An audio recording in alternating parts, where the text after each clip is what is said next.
Welcome to Kenton's videos. Enjoy the video. In this video, I will explain how to change your Ford F150 cabin air filter. First, gather your tools, a new filter and a small screwdriver.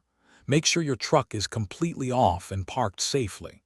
The cabin air filter is typically behind the glove box on the passenger side. This simple maintenance improves air quality inside your vehicle significantly. To access the filter, open your glove box and remove everything inside. Next, gently press inward on both sides of the glove box.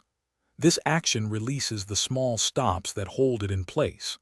Once released, the glove box will swing down, revealing the rectangular housing that contains your old cabin air filter. Now locate the two retaining clips on the filter housing cover and unclip them. Carefully pull out the old, dirty filter.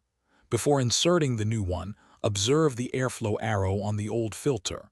The new filter must face the same direction. Slide the fresh filter into the housing, ensuring it fits snugly. After installing the new filter, reattach the housing cover and clip it securely. Then, push the glove box back up until the stops engage. You've successfully replaced your cabin air filter. This simple task improves your vehicle's interior air quality and helps your HVAC system run more efficiently.